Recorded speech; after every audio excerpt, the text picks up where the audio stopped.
शेखर शहर का एक शातिर चोर था। वो चोरी करने में इतना माहिर था कि आंखों के आगे से माल उड़ा ले जाता था और किसी को उस पर शक भी नहीं होता था। वह रातों को चोरी करके माल बनाता था और फिर दिन में उसे उड़ाता फिरता था। जी कहिए, क्या काम है? मेरा नाम संध्या है। मेरी स्कूटी खराब हो गई है। क्या आप मुझे पीएम कॉलेज तक छोड़ सकते हैं? जी, छोड़ दूंगा। शेखर के ये कहने पर संध्या अपनी सहेली से कहती है, अच्छा निशा, मैं कॉलेज पहुंचती हूँ, तुम स्कूटी को ठीक करवा कर आराम से आ जाना। ठीक है, तुम अपना ध्यान रखना।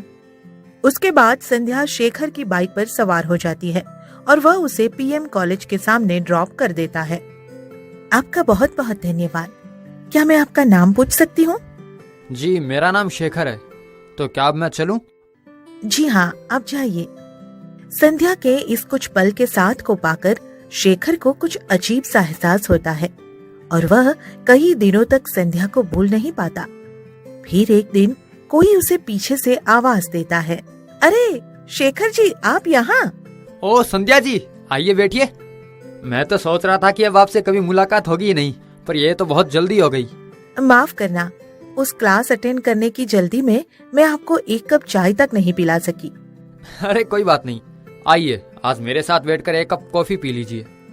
संध्या शेखर के इस आग्रह को टाल नहीं पाती और उसके साथ कॉफी पीने बैठ जाती है। आप भी मेरी तरह स्टूडेंट हैं क्या? नहीं, मैं एक चोर हूँ। आप भी कैसा मजाक कर रहे हैं?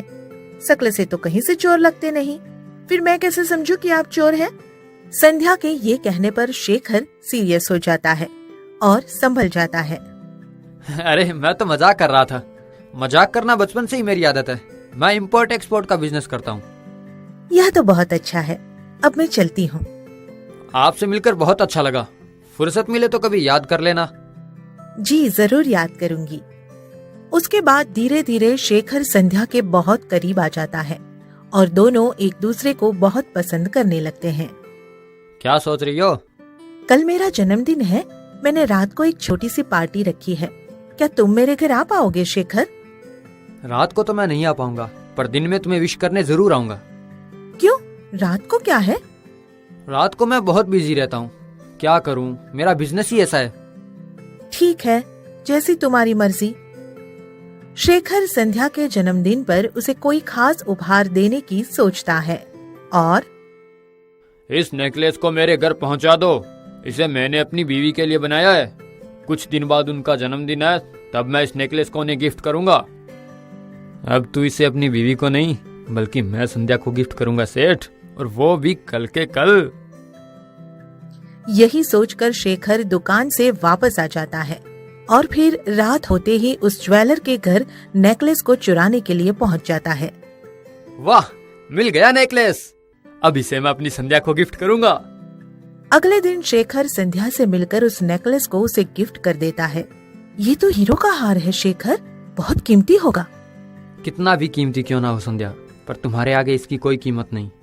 क्या सचमुच इतना प्यार करते हो हमें? हाँ संध्या, अब तो तुम ही मेरी लाइफ बन चुकी हो। तो चलो, मुझे अपने घर ले चलो। मैं तुम्हारा घर देखना चाहती हूँ। ये तो अभी नहीं हो पाएगा। मगर क्यों? क्या तुम्हारे घर वाले मुझे नापसंद कर देंगे? वो तुम्हें नापसंद नहीं करेंगे, तुम मुझे नापसंद कर दोगी। शेखर की यह बात सुनकर संध्या नाराज हो जाती है। फिर से मजाक पर उतर आए। देखते नहीं कि मैं कितनी सीरियस हूँ। ठीक है ठीक है।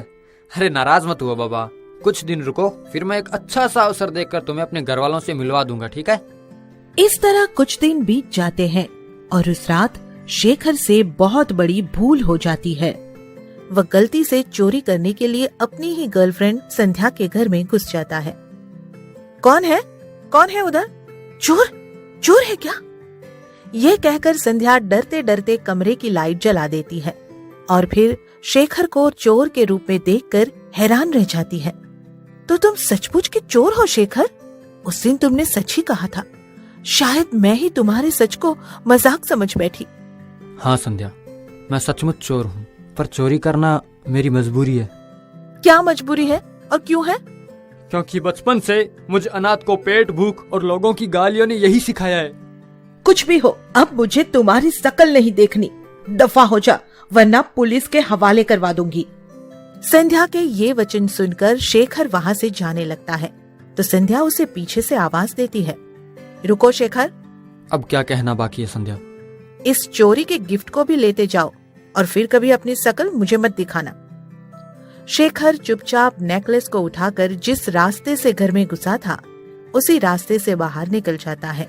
और फिर 2 साल बाद एक दिन। रुको संध्या, अब मैं चोर नहीं रहा, इस रेस्टोरेंट का मालिक बन गया हूँ और ये सब मैं तुम्हारी प्रेरणा से ही कर पाया हूँ। क्या तुम सच कह रहे हो शेखर? बिल्कुल सच कह रहा हूँ संध्या, चाहो तो किसी को भी पूछ लो। शेखर का बदला हुआ रूप देखकर संध्या बहुत खुश होती है और वह शेखर को माफ कर देती है। उसके बाद उन दोनों की शादी हो जाती है और वे खुशी खुशी साथ रहने लगते हैं। इस तरह एक अनाथ और चोर को सुधरने और सही तरीके से जीवन जीने की शिक्षा मिल जाती है।